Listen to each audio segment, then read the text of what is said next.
하나님의 말씀 구약 성경 스바냐 3장의 말씀입니다. 여러분 가지고 계신 성경이 몇 페이지인지 모르겠는데요. 제가 가진 성경은 1308쪽쯤에 있습니다. 구약 성경 스바냐서 3장의 말씀, 오늘도 드라마 성경으로 함께 보겠습니다.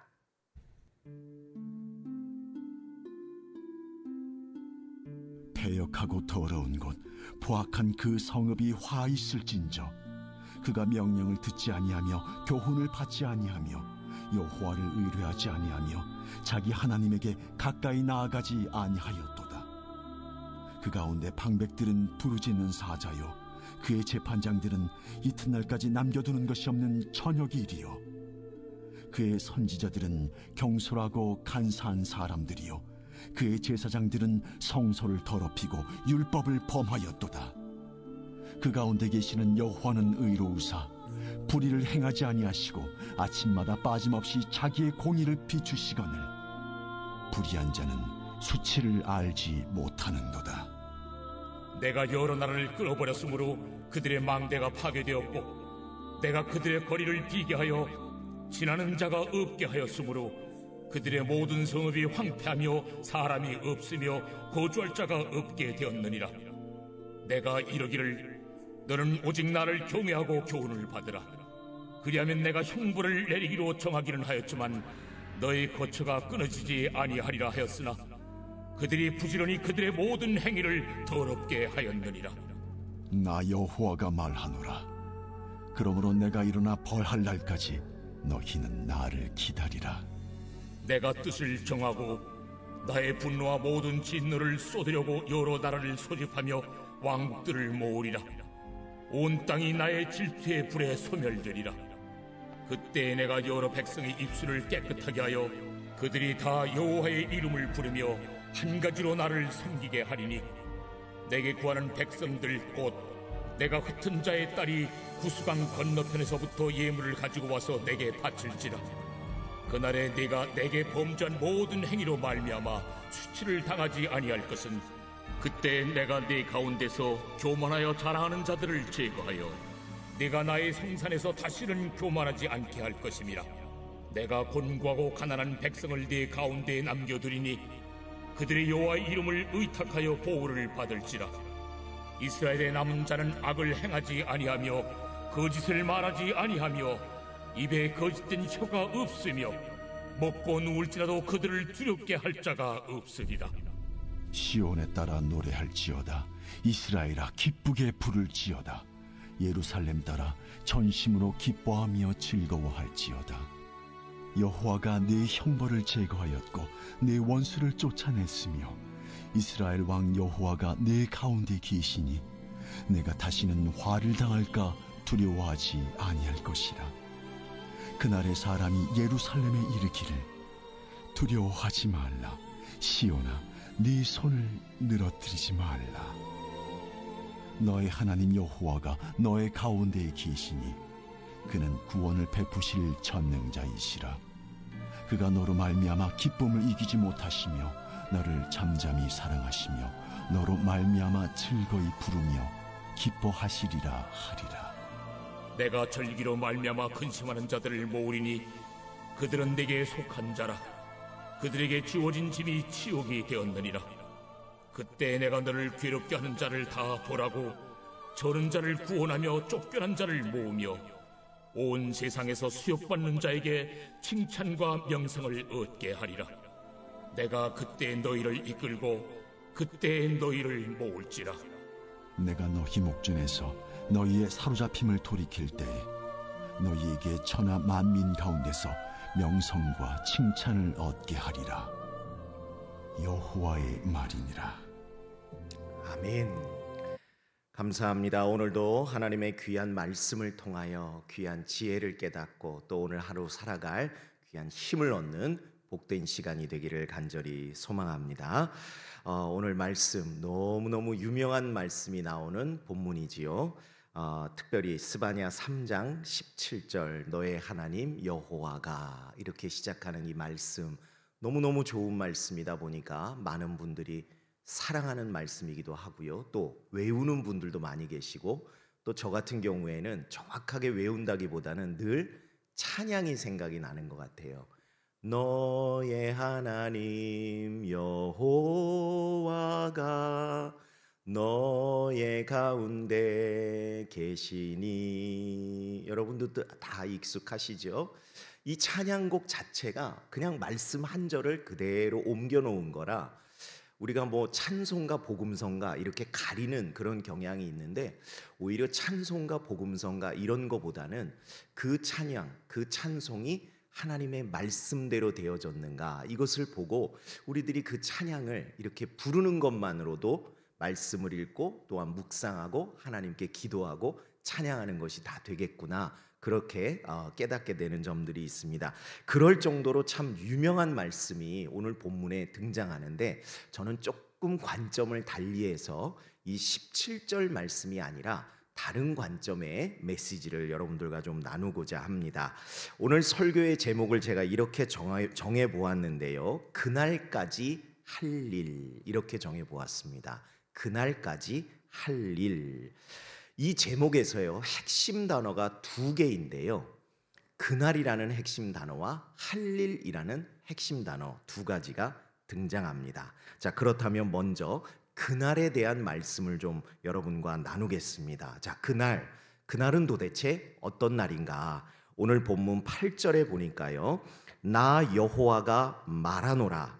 그러므로 내가 일어나 벌할 날까지, 이런 말씀이 등장합니다. 벌할 날. 제가 계속해서 여러분들과 말씀을 나누면서 참 신기하다 생각하는 게, 지난 9월 4일 날도 제가 이 강단에 서서 그런 말씀을 전했고, 또 며칠 후 9일 날에도 동일한 주제의 말씀을 전했는데, 오늘도 제가 맡은 본문에 보니까 그날을 강조하지 않을 수 없다는 것이죠. 어떤 날인가? 바로 끝날이라는 사실입니다. 여러분 말씀 들은 기억 다 나시죠? 우리들은 늘 무엇을 염두에 두고 사는 삶이어야 되는가? 끝날이 반드시 있음을 우리가 염두에 두고 살아야 한다 말씀을 드렸습니다. 여러분, 끝날은요 반드시 있습니다.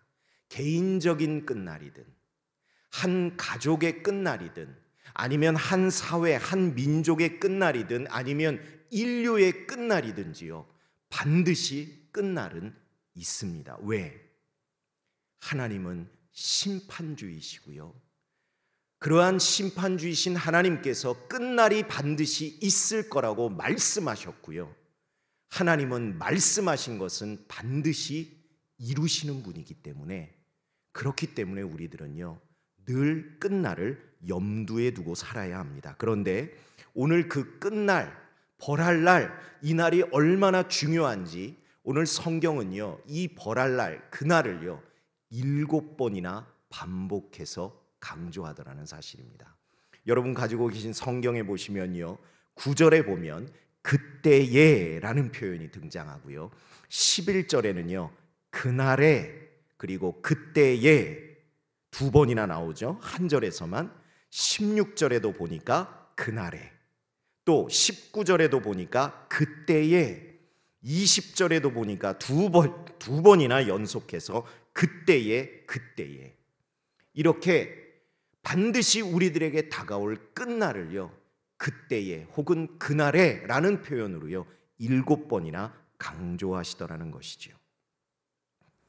사랑하는 성도 여러분, 저와 여러분에게 반드시 그날이 도적같이 임하는 것을 믿습니다. 그렇기 때문에 우리들은 늘 그날이 임할 것을 염두에 두고 그날을 어떻게 대비해야 될 것인가를 생각하며 사는 것, 그것이 바로 저와 여러분에게 오늘 또 한 번 하나님께서 강조하시는 지혜로운 삶이다 하는 것을 저와 여러분이 깨달아야 할 줄로 믿습니다.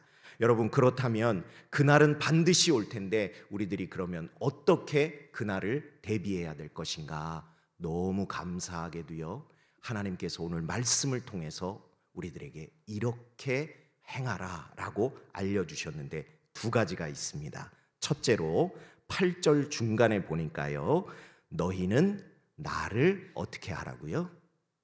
기다리라. 8절 중간에 분명히 나오죠. 너희는 나를 기다리라. 여러분 성경에 밑줄 꼭 치세요.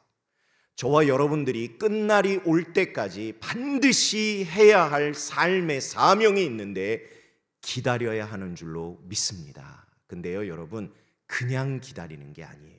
아무 목적 없이, 이유 없이, 대상 없이, 생각 없이 기다리는 것이 아니라 오늘 하나님께서 무엇을 기다리라고 말씀하십니까? 너희는 나를 기다리라. 여기서 나는 누구예요? 하나님. 그런데 오늘 성경이요, 너무 감사하게도 우리가 기다릴 대상이신 하나님이 어떤 분인가를 분명하게 선언하더라는 것이죠. 오늘 그 유명한 본문 3장 17절에 보니까 하나님을 무엇라고 선언하는가? 그분은요, 구원을 베푸실 전능자라는 사실입니다. 구원을 베푸실 전능자. 여러분, 성경이 말씀하는 이 끝날은요, 무서운 날입니다. 심판의 날입니다. 그러한 상황에서 우리들이 믿고 의지할 대상이 누구일까요? 내 자신일까요? 아니면 우리 부모님일까요? 능력 있는 우리 자녀들을 의지해야 될까요? 친구? 누구? 아니요. 그 끝날에요, 우리의 의지와 믿음의 대상이 될 만한 사람은요, 아무도 없습니다. 왜? 나를 포함하여 모두가 하나님 앞에 심판을 받을 존재이기 때문입니다. 그렇다면 그 심판의 날에, 형벌의 날에, 그 끝날에 우리들이 의지해야 할 분이 누구신가? 성경은 분명히 선언합니다. 그 끝날에 구원을 베푸실 전능자를 의지하라. 그분이 바로 저와 여러분이 믿는 그 하나님이신 줄로 믿습니다. 우리들이 그 하나님을 끝까지 기다려야 할 줄로 믿습니다. 그럴 때에 우리들에게 개인적으로든 한 가정이든 집안이든 사회든 온 인류든 그 끝날을 맞이했을 때 구원을 베푸실 전능자께서 우리를 구원해 주실 줄로 믿습니다. 그러한 전능자를 우리들이 기다릴 때에 그 끝날이 우리들에게 어떠한 날이 될까? 제가 그때도 여러분들에게 강조드렸죠. 우리들의 인생이 영광스러운 마지막 장이 될 것이냐, 아니면 막장 드라마가 될 것이냐. 여러분 기억 안 나세요? 기억나시죠? 제가 왜 그런 것까지 쓰겠어요? 우리들이 늘 그것을 염두에 두고 살아야 하기 때문에 오늘도 이 새벽에 여러분들 한 번 더 강조합니다. 우리들의 끝날이 영광스러운 마지막 장이 될 것인가, 아니면 막장 드라마의 결말이 될 것이냐. 다른 것 없습니다. 구원을 베푸실 전능자를 우리들이 끝까지 기다리는 삶을 살 때에 우리들의 마지막은 영광스러울 줄로 믿습니다. 제가 이 설교를 준비하다 보니까요, 정말 예전에 들었던 한 목사님, 지금은 돌아가셨어요. 고인이 되셨는데 그 목사님이 설교 중에 하셨던 예화가 제 마음속에 이렇게 담겨 있었나 봐요. 퍼뜩 갑자기 생각이 나더라고요. 그 목사님이 이 목회 초기에 목회하셨던 곳이 아마 동네 특성상 그러셨던 것 같아요. 1980년대에 광풍처럼 우리나라에 불었었던 중동에 파견 근무 나가는, 여기 아마 계신 분들은 아마 고개가 다 끄덕끄덕 되실 거예요. 왜?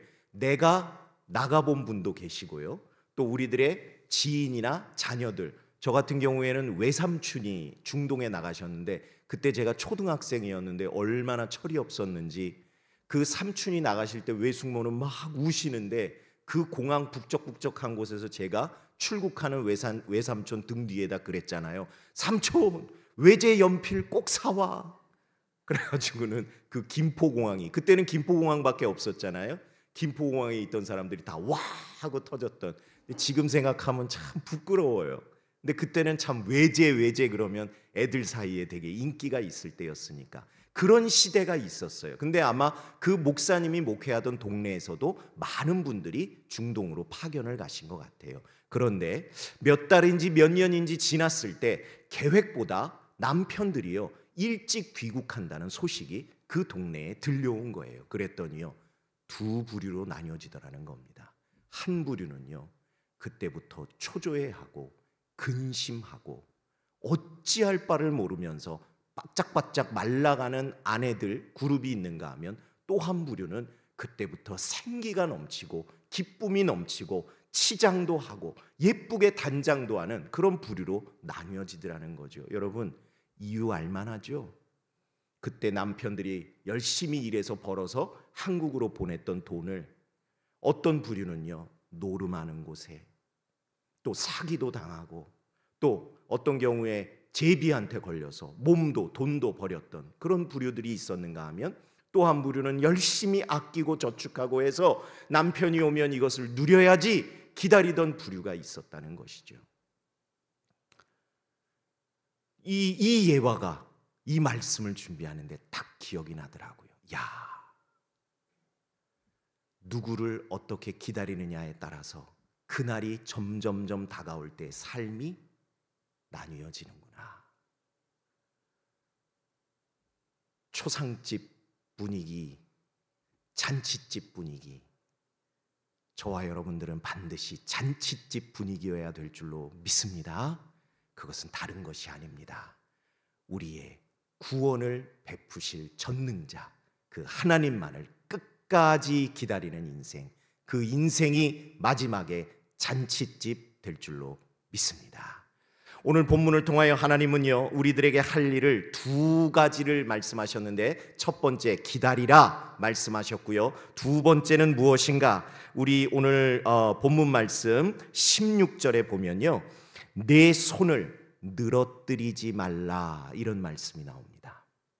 여러분 가지고 계신 성경에 꼭 표시하세요. 중요한 표현입니다. 16절, 내 손을 늘어뜨리지 말라.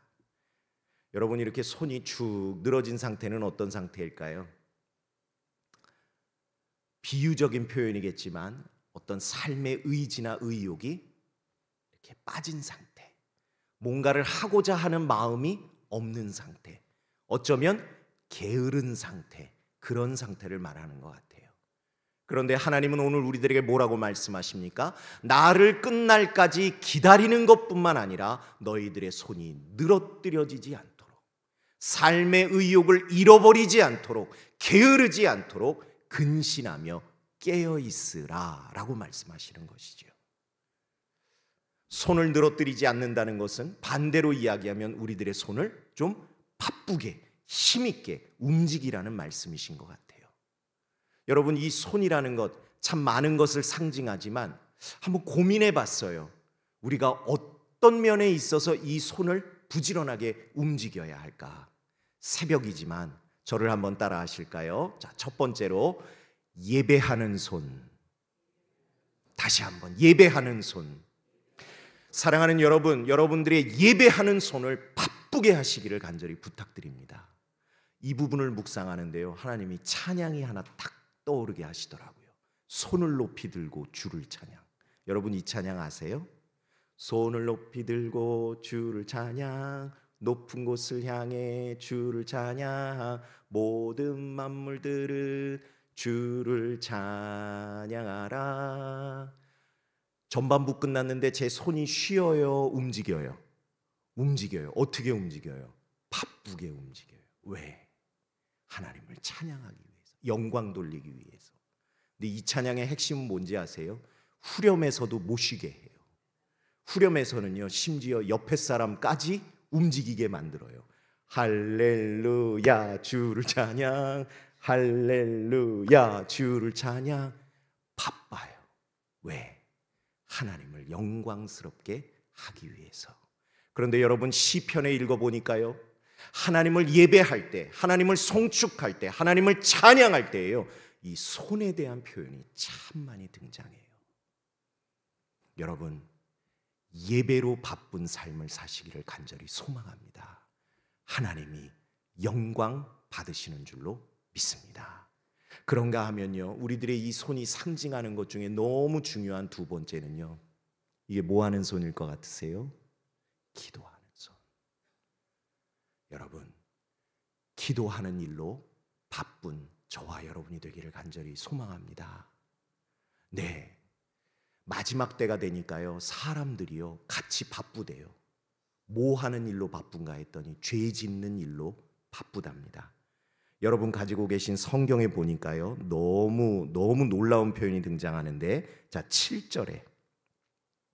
7절에요 후반부쯤에 보니까 그들이 부지런히 그들의 모든 행위를 더럽게 하였느니라 라고 나오는데, 여기 보면 부지런이라는 표현 나오죠. 이 부지런이가요 원래 히브리어를 직역하면요 이런 뜻이래요. 새벽부터 일찍 일어나서. 오늘 우리 무슨 찬송 불렀죠? 새벽부터 우리 사랑함으로써. 그런데요, 하나님을 믿지 않는 이들은 새벽부터 하나님 앞에 죄 짓는 삶을 산다는 거예요. 그런데 저와 여러분은 얼마나 복돼요. 하나님께서 저와 여러분들에게 믿음을 주신 덕분에, 건강 주신 덕분에, 호흡 주신 덕분에 이 새벽부터 우리는 일어나 하나님 전에 나와 기도하는 삶을 살 수 있습니다. 이것이 하나님의 은혜인 줄로 믿습니다. 그러므로 하나님이 오시는 그날까지, 우리들에게 허락하신 그 끝날까지요, 저와 여러분은요 이 기도하는 손이 바쁜 삶을 살아야 할 줄로 믿습니다. 더더군다나요 이 기도는요 하나님의 명령이자 축복입니다. 왜? 기도하라고 누가 명령하셨어요? 하나님이 명령하셨어요. 그런데 명령하신 이유가 있어요. 내가 그 기도에 응답하겠다 약속하셨어요. 그러므로 우리가 기도하는 삶을 사는 것만으로도 하나님의 말씀에 따르는 삶이거니와 하나님의 기도 응답의 은혜를 경험하는 복된 삶인 줄로 믿습니다. 그러므로 늘 기도하는데 바쁜 삶이 되기를 소망합니다. 마지막으로 또 무엇으로 우리들이 바빠야 할까? 이것도 너무 중요해서 저를 한 번 더 따라 하실까요? 섬김으로 바쁜 손. 네, 여러분, 저와 여러분들은 섬김으로 바빠야 할 줄로 믿습니다. 누군가 그랬더라고요. 우리들이 다 천국에 갔을 때 하나님이요 우리들한테 이런 질문을 하신대요. 우리들의 교단이나 우리들의 교파나 아니면 어느 교회에서 신앙생활했는지, 아니면 우리들의 피부색이 어떤지, 어떤 넓이의 집에서 사는지, 어떤 차를 몰았는지, 그런 거 아무것도 안 물어보신대요. 한 가지 물어보신대요. 무엇을 물어보시는가? 내 이웃을 얼마나 사랑했느냐. 이 부분에서 저도 얼마나 제가 마음이 찔리는지요. 주 너의 하나님을 사랑하라. 그리고 네 이웃을 내 몸과 같이 사랑하라. 이게 분명히 성경에 기록되어 있고 선포된 명령인데, 우리들은 얼마나 우리들의 이웃을 내 몸처럼 사랑하며 살아가는지 많이 회개가 되더라고요. 여러분, 예배하는 손도 바빠야 하고 기도하는 손도 당연히 바빠야 하지만, 우리들의 이웃을 내 몸처럼 사랑하는 이 섬김의 손도 우리들이 바빠야 함을 꼭 깨달으시고, 오늘 이 새벽에 우리들이 같이 기도할 때 그렇게 기도했으면 좋겠어요. 하나님, 바쁘게 살아야 하는데, 정말 영적으로 바쁘게 살아야 하는데, 하나님 바쁘게 살 수 있도록 능력과 힘과 지혜를 더하여 주시옵소서. 오늘 간절하게 기도하고 삶의 자리로 돌아가는 저와 여러분들이 다 되시기를 주님의 이름으로 간절히 부탁을 드립니다. 기도하겠습니다.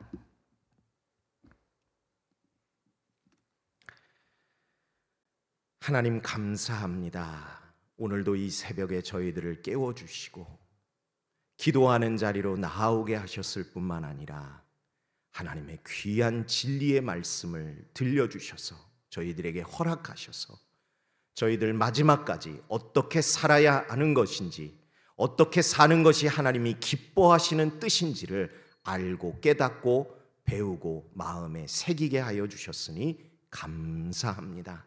하나님, 그러나 연약하고 부족한 저희들의 믿음을 주님 앞에 고백합니다. 주여 도와 주시옵소서. 말씀대로 살아가도록, 말씀에 순종하도록, 특별히 믿음 지키기 어려운 이 시대에 끝까지 하나님을 기다리며 기대하며 기도할 수 있는 저희들이 되도록 믿음 위에 믿음을 더하여 주옵소서. 오늘도 주님 앞에 귀한 예물을 드립니다. 하나님, 바친 이의 삶을 기억하시고 그 마음과 정성을 기억하실 뿐만 아니라 바라고 소망하는 것에 갑절의 은혜로 갚아 주시옵소서. 또한 물질로 인하여 한숨 쉬며 눈물 흘리는 우리 성도들 없도록 하나님께서 가정마다 일터마다 복의 복을 더하여 주시옵소서. 믿사옵고 예수님 이름으로 기도드립니다. 아멘.